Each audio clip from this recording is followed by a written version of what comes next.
So, good day, everyone, and welcome to the Acalytica Lounge, where we talk about tech, business, entrepreneurship, and we just have like fun discussions just to learn about people that are creating things out there. So, today I have Luntu Manjiya, who is the founder of Polchar Clothing, right? Is it Clothing or is it Polchar Yeah, Events? You'll have to tell me there.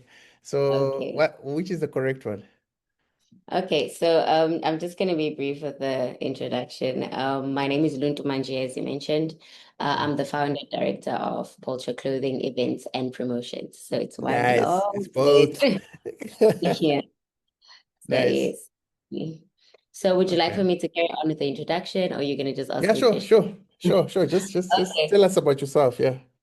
All right, so basically, I started off as a law student, become law student, and then I had interest in business since high school. I Hmm. was doing promotions, hence there's also a promotion department in my business, doing Wow. alcohol promotions and all of those. And then I ventured more into the clothing side of that, which Hmm. is also promotional items and clothing. So, after dropping out of law school, I decided to completely focus on my business. And then Nice. it was successful. And it started off as complete streetwear and Okay. a basic type of apparel like your hoodies and your beanies and caps and so on for Nice. individuals. Mostly. And then I had clients coming over and asking me from businesses. And I thought to myself, this is a great opportunity. Why not venture into the mass production space? And I Nice. also had few schools that also wanted beanies and also wanted ties and all of those things. So Nice. I swifted straight from streetwear and apparel to mostly mass production and producing like quantities for schools, school Mm. uniforms, and corporate wear, SME, school uniforms, and so on. So ventured mostly into that. And Nice. then after a couple of years, after 5 years being into the business, I had a bit of challenges in terms of the backward supply, like when I had to outsource most of my things in terms Mm. of branding, the embroidery, and all of the other aspects of having the total product. And then that Interesting. became an issue, and I started saving up to get my own machinery while doing the actual business. And then I purchased 2 years back, I purchased my first embroidery machine. So I was able Nice. to do my own branding in-house. And then that Wow. was the value proposition that I do everything in-house. You get your clothing manufacturing in-house. You get your branding in-house so that you can be able to get your product to you fast and also a Hmm. bit cheaper than actually going to all of the other suppliers. So I created that. And last Hmm. year, I opened up my workshop, which was my first workshop.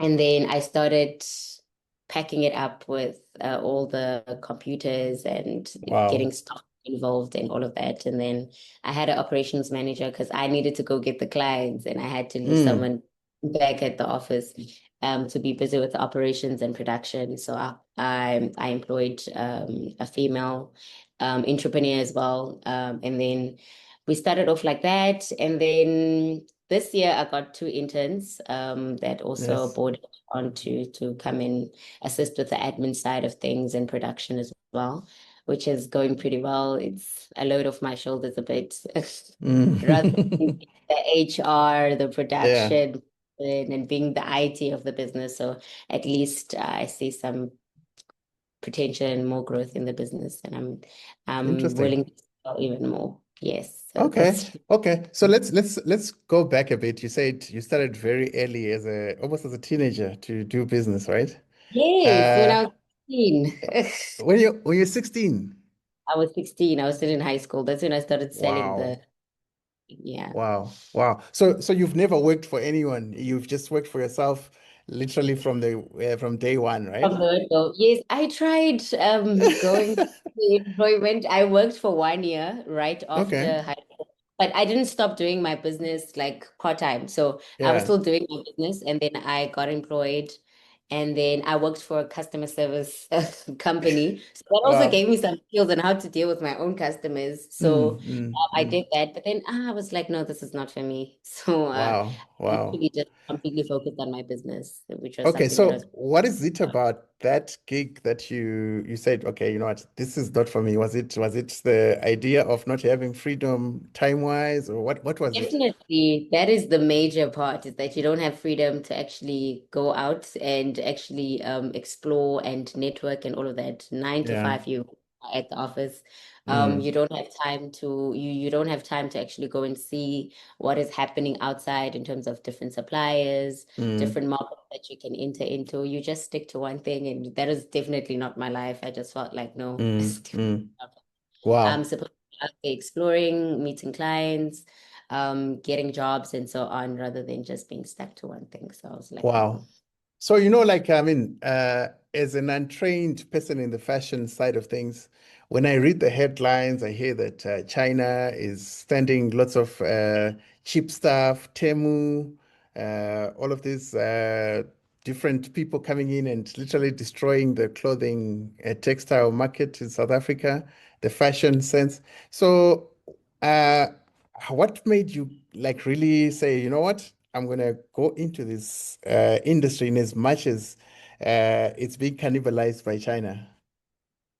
Yeah, that is the unfortunate thing, is that international trade is hitting us big as local producers. It is Mm, a big challenge because when it comes to price, they beat us like almost like close to 100. So it mm, is a bit of a challenge, but I think that every industry has its own challenges. yeah, What we tailor to is like more one-to-one with our customers, where they are able to nice, speak nice. and are able to connect to them in terms of what they want and what they need.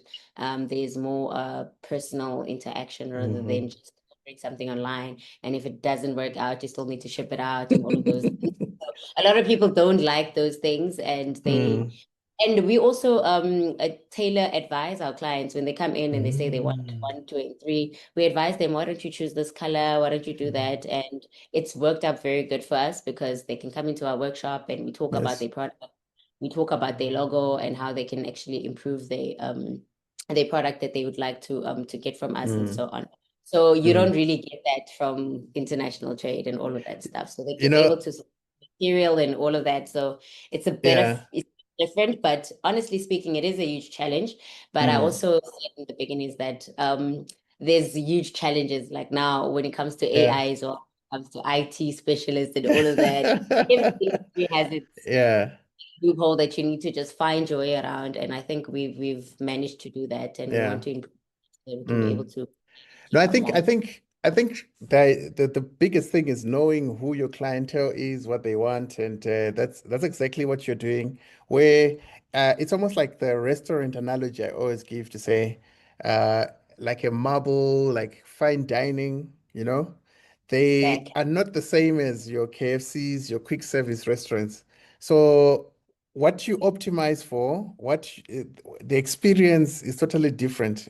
When you go to a fine dining place, if your food comes in 1 minute, then you know there's a problem, right?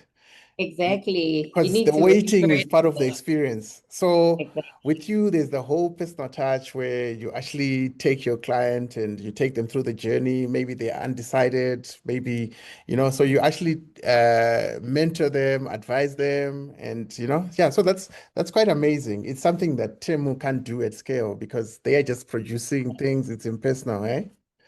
Yeah. Definitely. Okay. Can So you please now put tell my me. laptop on? Sorry for that. Just a Yes. second. I just want to put my laptop in the charger.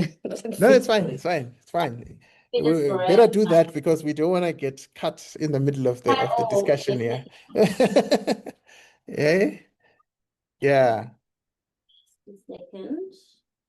No, that's fine. Yeah.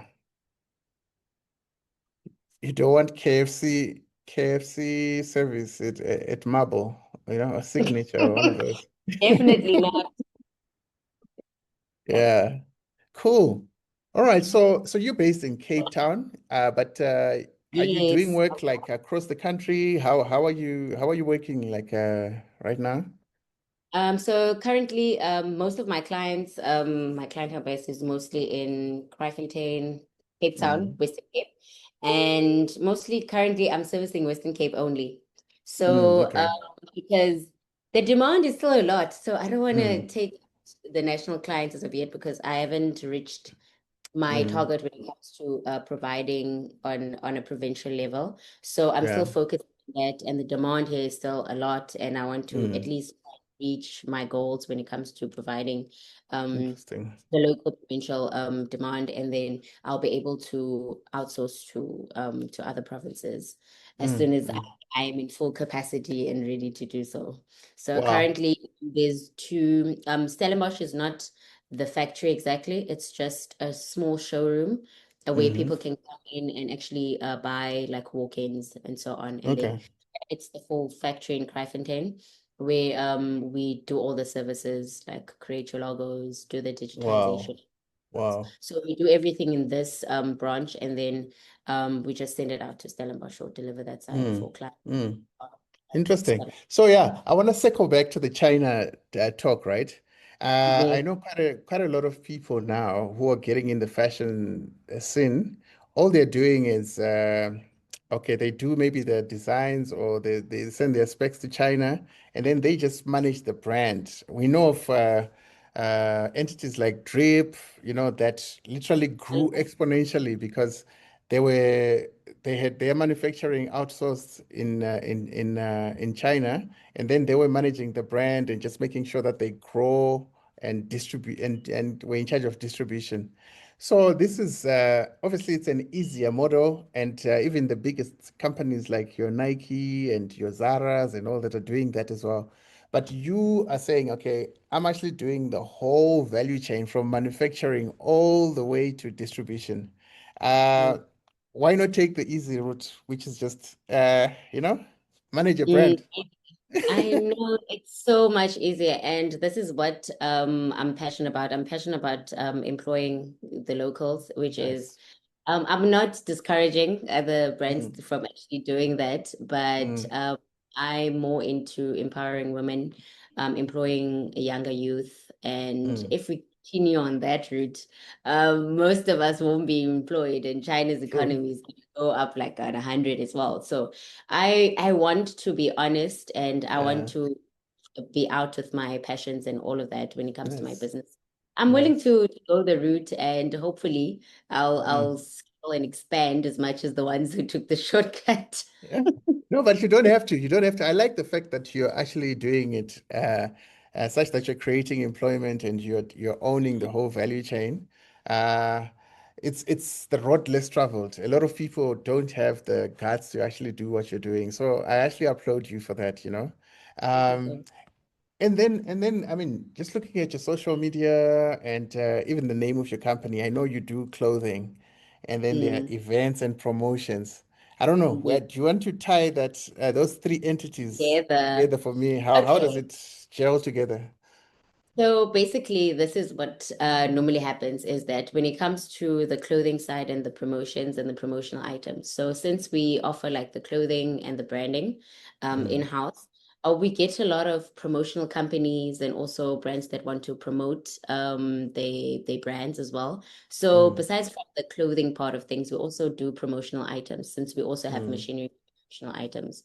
So basically, most of the companies would like to sometimes do banners and all of that stuff. So we also come through to them as an extra income to the business, whereby mm, we are able to provide all of that services in terms of branding the promotions, staff's uniform, all of that mm, stuff. Where they also get everything in-house, and also if they're doing like activations and all of those things, they are able to get the clothing mm, within our company are able to get the branding that they need in terms of banners and all the gazebos and whatnot. They get it in-house, and also the mm, promotional items if they have like promotional items to give out to clients or customers and so on. So they get it in-house. So it becomes more of a package. So that's why we have all of that in one word. It is long, mm. but it ties up at some point. Nice, nice.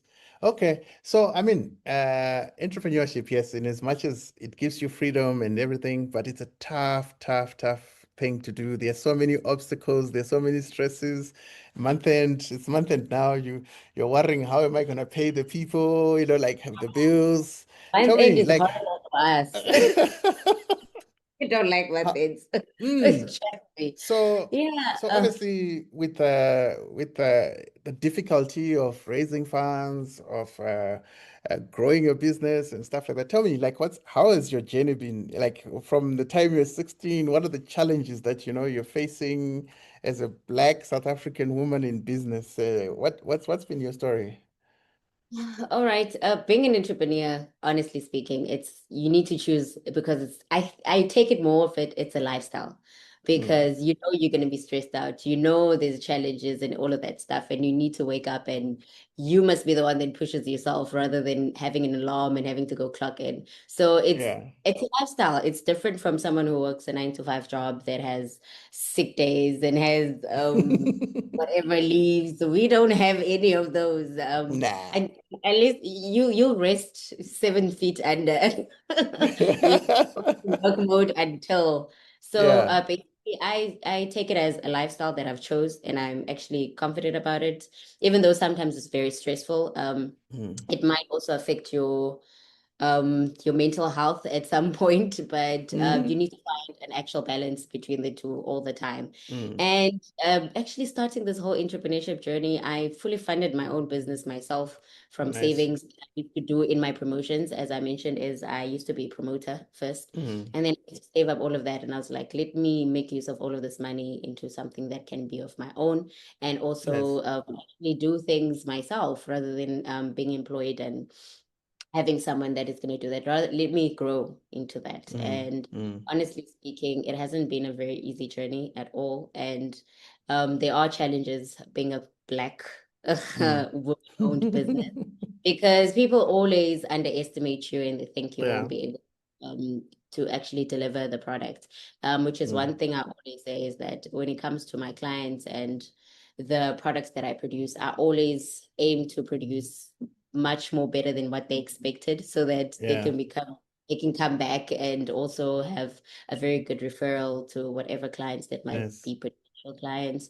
So it is very hard because they rather go to the well-established companies that have stars and all of those things. So to get someone and influence someone to actually give you the product for you to do is it's quite Mm, tough. mm. We're not trusted as much in terms of credibility. But Yeah. there are ways to make sure that you are credible. You Yeah. always have quality products and you're always compliant, which is it's another way of Mm, showing that you are legit and you are yeah. always professional. Yeah. That is the other ways of actually trying to tackle those kind of challenges. Is to always be professional, be compliant, have the best products, and Mm. make sure your customer service is amazing for them to not even look the other way. So that is that is basically my everyday motto when it Nice. comes to Yeah, yeah. no, definitely. I mean, you actually have to exceed expectations for you to be able to break into the market. It's something that is a non-negotiable, literally. So tell me, since you started entrepreneurship as a young girl, uh, are your parents entrepreneurial? Where did you get this from? Yeah, who is entrepreneur? Who inspired you to do this? So basically my both my parents are entrepreneurs, but they weren't at first. My dad is a politician. He's a former Mm. retired politician. My mom Mm. is also a businesswoman, so I don't want her to see this video and my dad is gonna be like, you can't say she's your role model and me. So they both are my role models, but my mom grew up entrepreneurship. I feel like she's on fire when it comes to entrepreneurship because she can sell Mm. anything. So I grew up in a household of that. So at least I had very good support when it comes to when I wanted to venture out into entrepreneurship fully. They Mm. didn't like, no, you need to graduate law. They were not like that. They truly understand the entrepreneurship journey and everything else Yeah, that they've been supportive. I'm very grateful for that and blessed. nice. I grew up in that environment and they're still fully into business and they ventured into property now. And I'm fully into my own business as well. I also Wow. assist them in their business when it comes to the admin side of things. But they don't pay me. Trust me, they don't. You're But you're hey, paying back like, for the school fees, eh? You're paying I'm back for the telling school fees. you, I can't even invoice anything.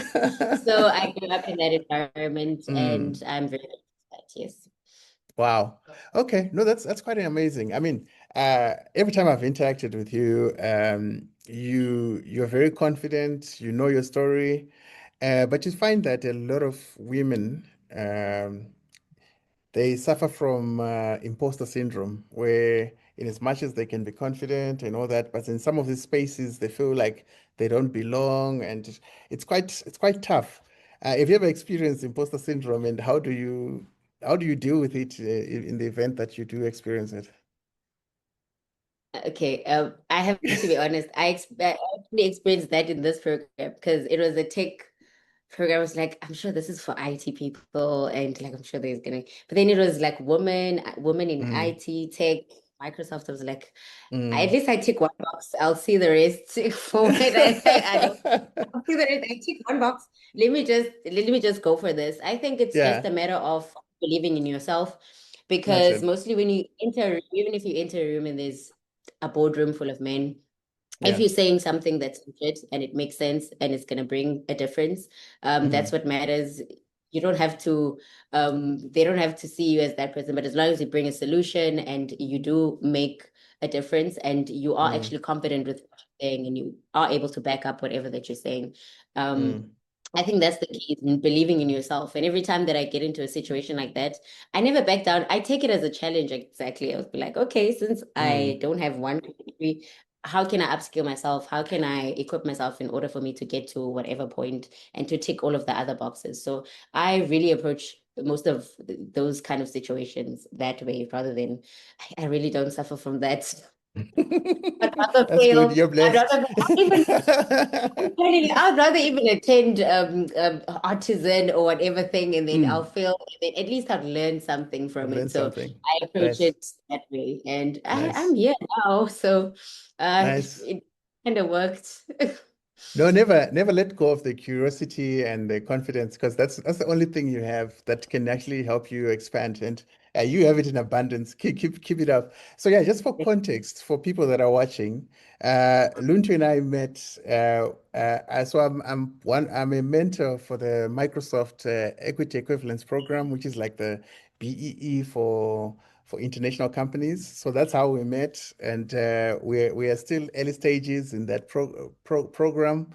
And yeah, we're going to be working together for quite a bit in terms of through the journey. And yeah, it's a good program. And in as much as she said it's a tech program, but she's in there. So that means that, you know what, you have guts for days, because you're like, you know what, tech or no tech, I'm jumping in there, and that's Oh, amazing, yeah. eh? That's amazing. That's amazing. So in terms of I mean, nowadays, like you mentioned briefly, that AI is also taking shape in your industry. Tell me, how are you using AI? How is it affecting you positively and negatively? Yeah. Okay. So basically, when you first spoke about AI, I was thinking ChatGPT, ChatGPT Yes. in my head. But on a honest level, AI is very helpful in terms of trying to piece things together, as long as you use it correctly and you don't Mm, abuse it mm, in the wrong way. So I take AI as a tool that you can use, not to do everything, so that you shade away from your values and your vision and your whole mm, mission and stuff. It's a tool that you can be able to use, and it is helpful in terms of like when it comes to production, and also using it in terms of a tool to also mm, help you with your admin things and all of that. But it's always based to also have someone that is going to be able to make it more tailored, and rather than just fast and everything else like mm, that, so that mm. you lose yourself within AI. So I take it as that it is a bit dangerous at some point, but it needs to be regulated there and there. But I'm sure people are Mm, doing policies to try and regulate AI. But it is very helpful when it comes to my business, and also just in general, for you to mm. actually gather all information on one system. It does help a lot. Wow, wow. Okay, okay. No, that's amazing. So in terms of like, this is a question that have asked a few people before, and I'm going to put you on the spot as well. Right. Imagine you were president of South Africa. Um, what would you do in order to solve the unemployment problem at scale, right? And yeah, because it's the biggest problem that South Africa has right now, unemployment. Okay, there's two things that just popped out of my mind right now. Yeah. There's mostly develop SMEs, which is the Mm-hmm. biggest thing, is that develop and grow SMEs, fund them a lot, as much as you Mm, can, and support them in order for them to be able to employ.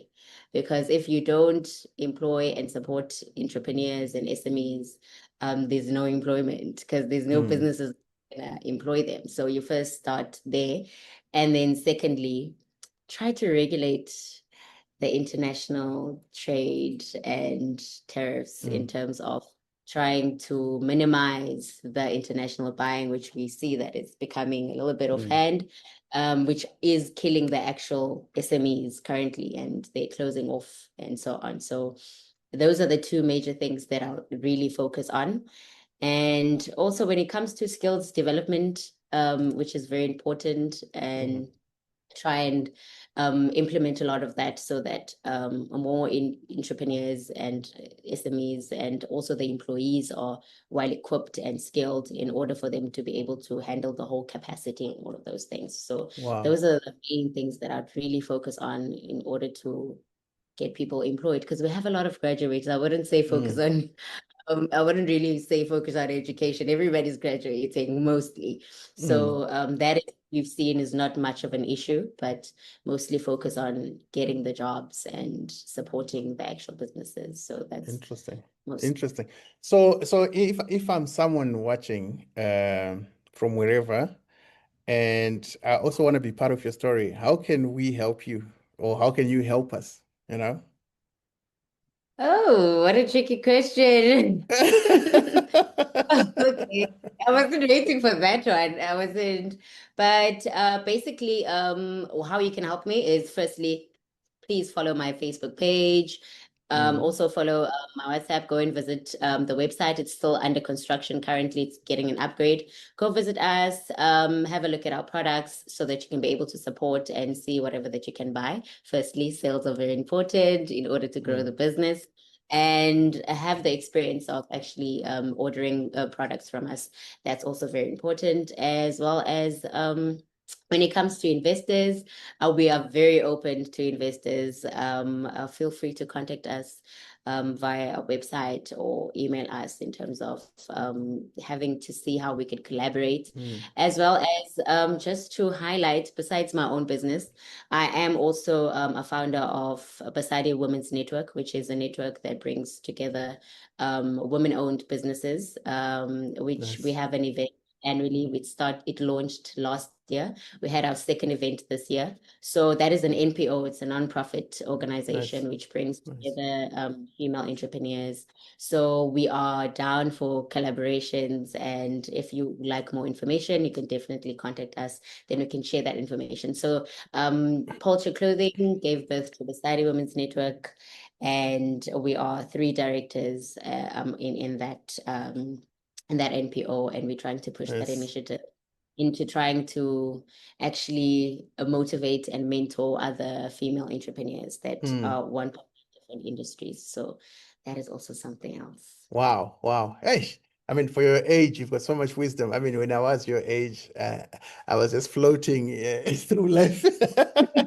So that's amazing Taking what it by you've the done, day. eh? Definitely.